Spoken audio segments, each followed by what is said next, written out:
Reddit. What's your best no time to explain? Let's go. Story? My archaeology crew and I were stuck in La Paz, Bolivia because of civil unrest that cut the roads leading to our dig site. We had been hanging out in La Paz for 2 weeks, trying to stay as warm as possible, and waiting for any opening in the demonstrations. The Bolivian army fired into a crowd, killing several demonstrators, and both sides call a truce for 24 hours. That morning our professor ran into our rented apartment and yelled for us to grab all our gear. We have 5 minutes to leave. We had no idea what was going on. The prof took the next combi, and my poor Spanish skills meant I couldn't ask questions of my fellow passengers. We boarded one of the first combis out of La Paz and head out to the Altiplano. On the road we passed huge roadblocks, burning tires, piles of broken glass, and various debris with just enough room for a small car to make it through. The roadblocks resumed that night. We made it far enough to hike the remaining 12 hours to the site next day, and then we started digging.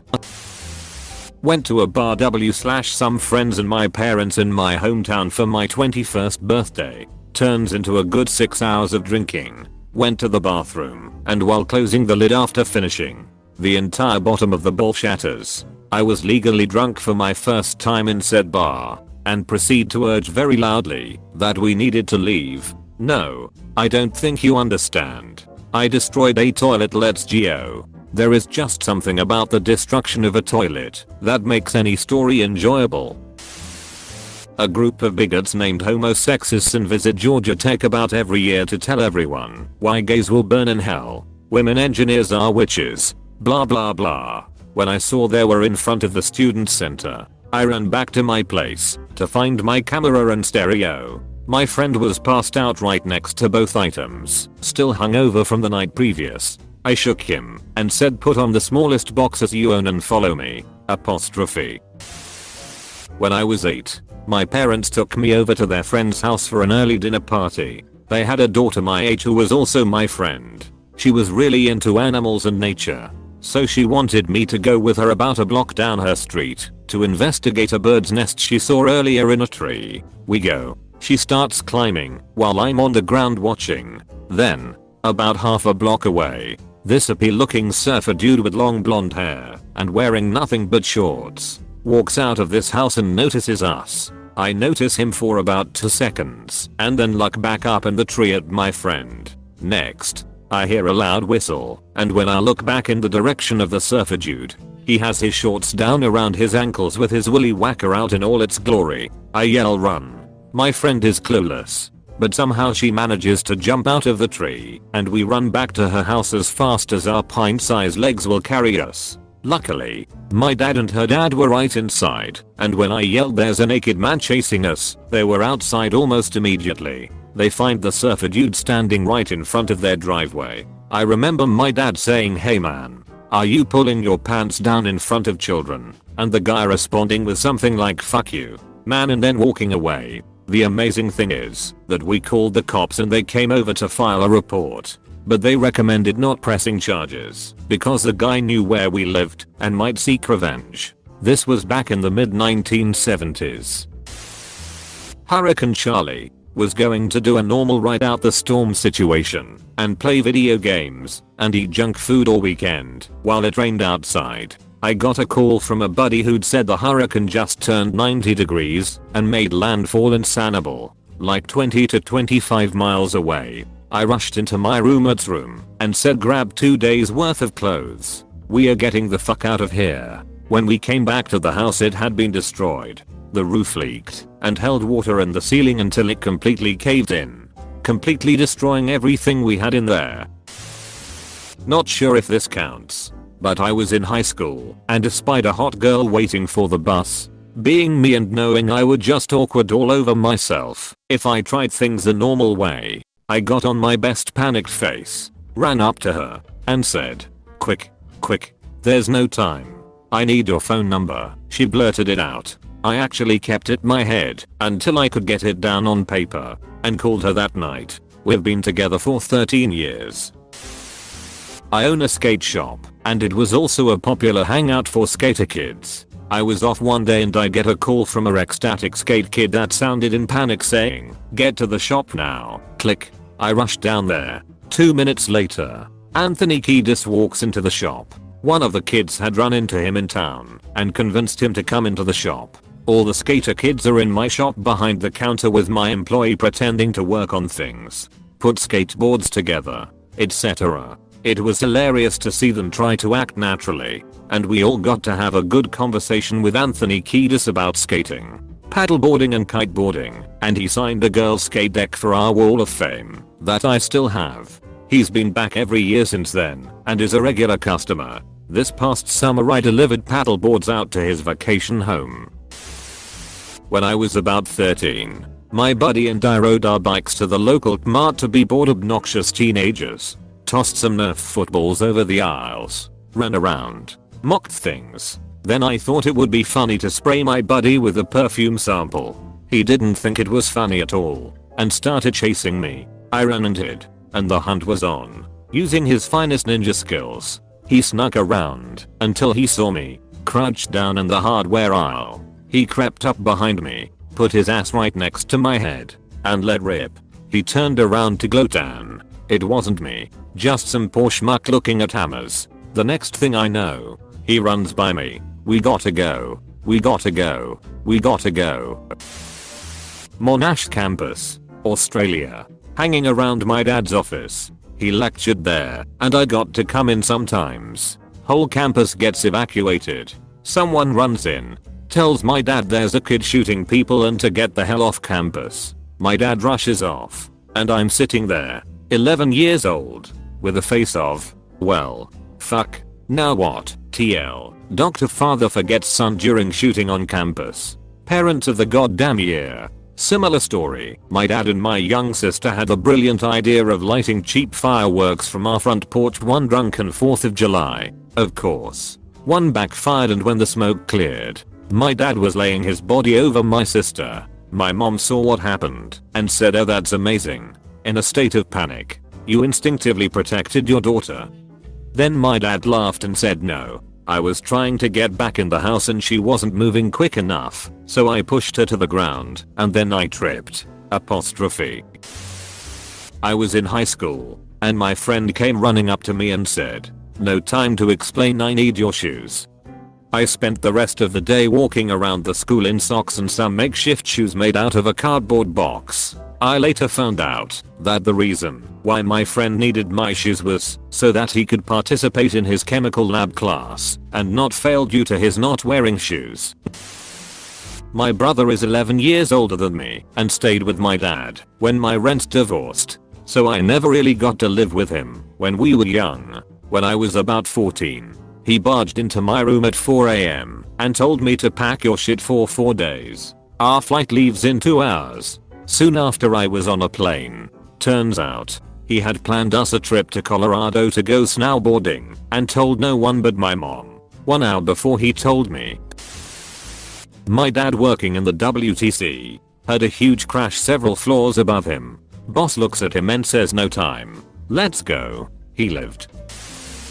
About 11 or 12 years ago I was taking my dog for a walk in the forest behind the local elementary school. He seemed all anxious to get off leash, so I unleash him, since I figure he wants to run around and pee on everything. The moment I let him off leash he starts barking at me. In hindsight, my best guess at what he was trying to convey was no time to explain. "Let's go," and then he bolts. I'm pissed off and start chasing after him, but he was goddamn fast even by dog standards. Turns out on the other side of the woods, there was a middle-aged guy who had exposed himself to a group of young girls. They ran away screaming, and he was trying to make a grab for one of them. It was at this moment that my dog came bursting out of the woods like Lassie or in Tintin or some shit. My dog was popular among the kids, so they knew him.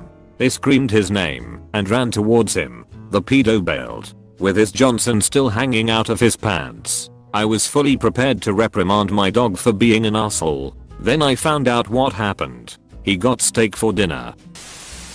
Freshman year in college at a school in Boston. Sick as a dog. Newfound ROTC friend with similar tastes as myself comes running into my room and tells me he needs me. I tell him I'm sick and can't go anywhere. He refuses my denial and forces me to come with him. Flash forward 45 minutes in a car and we are arriving at Gillette Stadium. Turns out there is a Halo 3 tournament being held for army recruitment purposes. He is very aware of my Halo skills due to the sleepless night we spent when Halo 3 first came out. Ended up placing second, and along the way beating Jared Mayo. He was physically upset and said he wanted to kill me. Felt awesome to beat a professional football player at something. All of this occurred in the box seating of an empty stadium which we have an amazing view of. So surreal.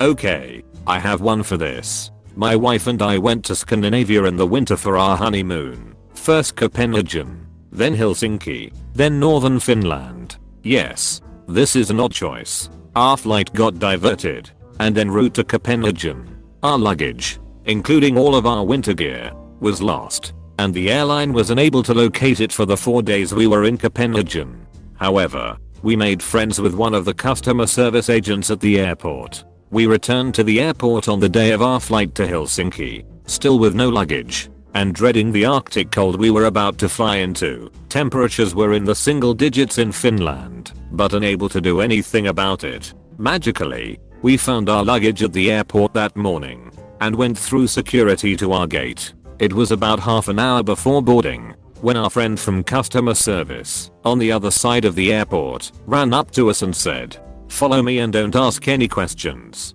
We don't have much time, and there is something I must do for you." Then he led us through a series of back hallways in the airport to his office. "What I'm about to tell you must tell no one else," he said. "In 20 minutes, our pilots are going to announce a strike, and all our flights will be grounded."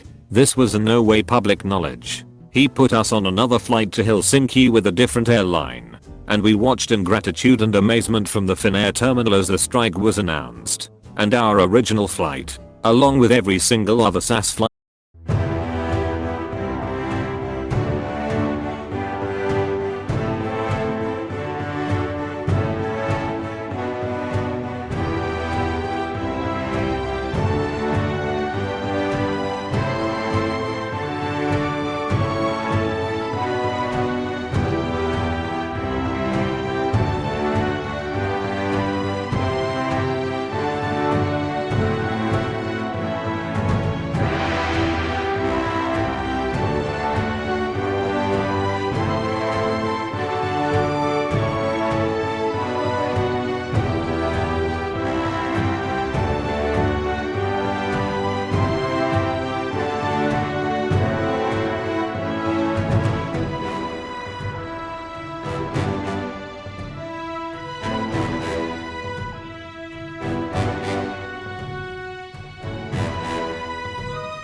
Leaving Copenhagen.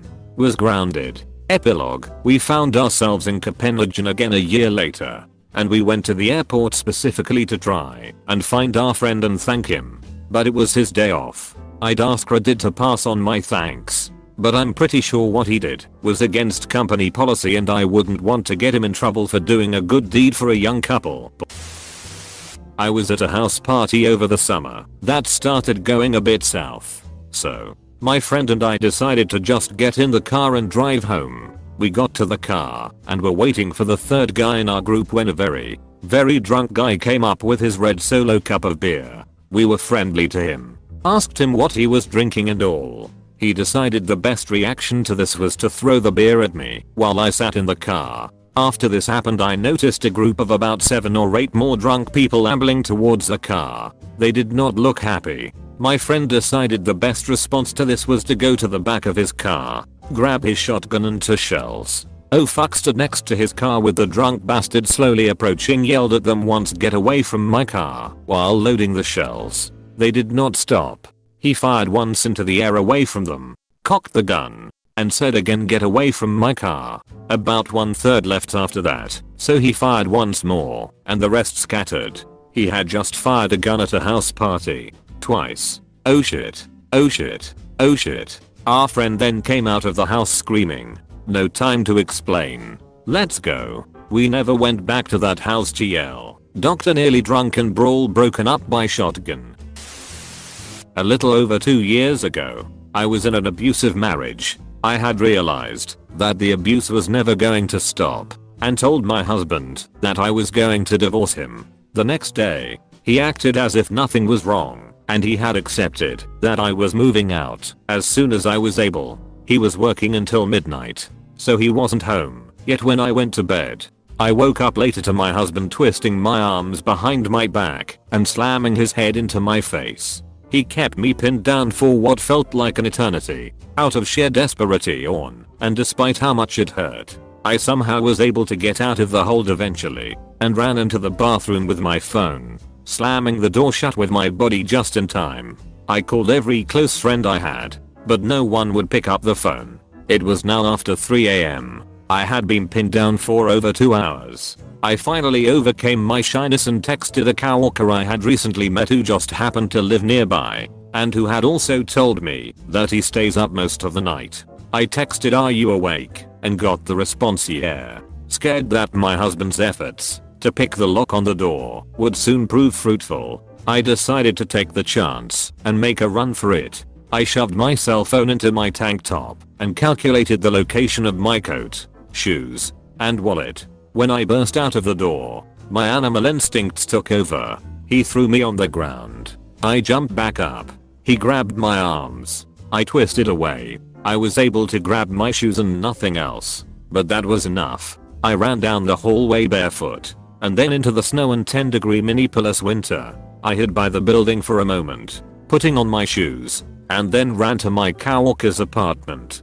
Downtown Minneapolis is a scary place, even if you're not dressing in only a tank top and sweat pants at 3 AM. But I ignored the calls from random people on the street and kept running. Once I was outside my coworker's apartment, I suddenly became truly scared. What if he wasn't even home? I made the phone call. "I'm outside. I'll explain later. Please, please, can you let me in?" My coworker came downstairs a moment later, a bewildered look on his face. His reaction upon seeing me there, barely dressed and shivering in the snow, was simple. "Jess, what the hell?" 2 years later, I'm divorced and the happiest I've ever been. That coworker is the best friend I have ever had, and I'm so grateful to him for letting a girl he had just met into his apartment at 3 AM without any explanation.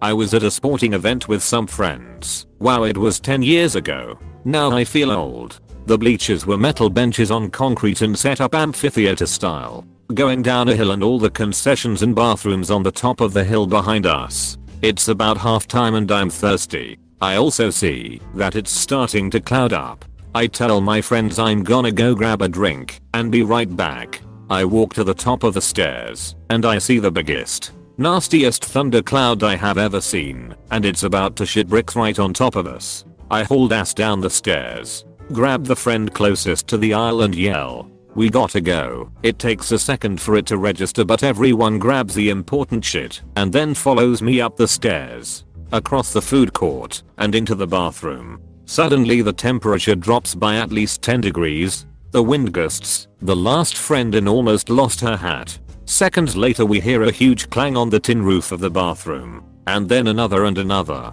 Then out the door we see golf ball to orange sized hail everywhere. TL. Doctor, I saved my friends from being caught in bleachers in a nasty hailstorm.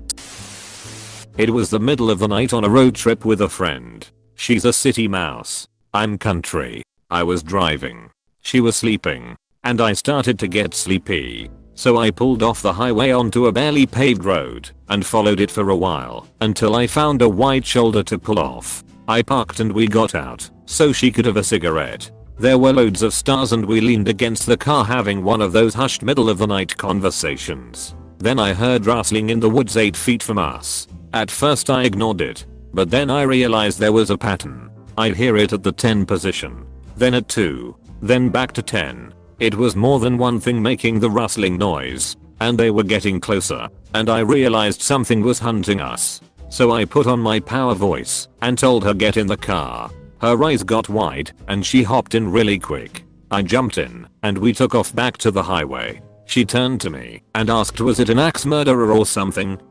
I told her no. It was probably wolves, and she got mad at me for scaring her. She didn't see how wild animals stalking us could possibly be dangerous. I was on a sales trip with 2 other dudes and we went out drinking. Anyway, one guy had enough around 11 o'clock and went back to his room. Me and the other moron continue drinking, which culminates in us getting kicked out of a wine bar at 2 am. So we head back to our hotel. On the way down our hallway, my coworker decides to knock on our other guy's door and fuck with him about leaving so early. When our other coworker opened his door, he was super pissed, but really drunk coworker shoots past him and into the room. At which point they start arguing, so I leave and go to my room. At 5 am my phone starts blowing up, but I ignore it, and then the phone in my room starts ringing, so I grab it. Really drunk coworker from the night before is in a panic and tells me to pack my shit and meet him in the lobby, despite the fact that we were supposed to stay another 3 nights. I ask why, and he says no time to explain, just meet me in the lobby now. I pack and head down. Once in the lobby, he tells me that he apparently passed out in our other guy's bed and that dude got pissed and called some hookers and left the door cracked for them and then switched hotels. So really drunk guy wakes up to 2 black hookers who want to party. He has no clue what's going on and tries to explain that he didn't call them. Well, now the ladies just want to be paid for showing up. Really drunk guy refuses, so the ladies leave to go get their pimp so he can settle the matter. Drunk guy freaks out, goes to his room, and minutes later he can hear the pimp banging on the door to the room he had been in. Freaking out even further, he packs and then calls me when he thinks the coast is clear. After the valet brings the car around and we get in, we see the 2 hookers pointing us out to their boss, as they had just been waiting outside to kneecap someone. We drive off in a hurry and check into another hotel. The end. TL. Dr. Coworker pissed off a pimp and we had to leave a hotel pronto. I know this will probably get buried, but I haven't ever had the opportunity to tell this story in years. When I was about 11 or 12, my dad took my stepbrother and me to my uncle's comic book shop to buy some new X-Men cards that he had just gotten in. My uncle usually stays open until sundown or 7 o'clock, but this night he stayed open until 8 o'clock because of the new release. When we get to the store, I hop out of the van first and run to the front door at the exact same time this young black kid in a hoodie is coming out. We do that little shuffle dance where you don't know which way the other person is going. He took off to the left. I went right. I looked for my uncle, calling his name. Hey Mike, Mike. I didn't see him. The kid I ran into turned around and said, "Oh, Mike's in the back." So, my brother and I ran to the back storage room to look for him, excited to buy our new cards, and my dad meandered around the front. A few seconds later, I hear my father yelling, "Get out here. Now, get in the fucking car," while motioning for us to hurry up. Now my dad never cursed. He even slapped my leg once when I said shit one time in his presence. When finally get into the car, wondering what had happened, all he could say was, "Mike's hurt. He's been shot." As it happened, this 18-year-old kid that I shuffled with had brought a gun with him into the store, not necessarily with the intent to rob and murder him, as his manslaughter charge dictates, but saw the opportunity when he was closing up. He robbed him, told him to turn around and unplug the phone from the wall and put a round in the back of his head. After he left the store, he took off down the street, barefoot for some reason, and threw his gun into a nearby creek. By the time the police caught him, he had dropped almost all the cash he had taken and carried only a $20 bill. All in all, he murdered my uncle for less than $200. I was brought into the nearby police station, put in this colorful room with toys and teddy bears, and gave a physical description of the guy, with my and my father's statements. The kid got 10 years for manslaughter. Admittedly, my father still hasn't recovered.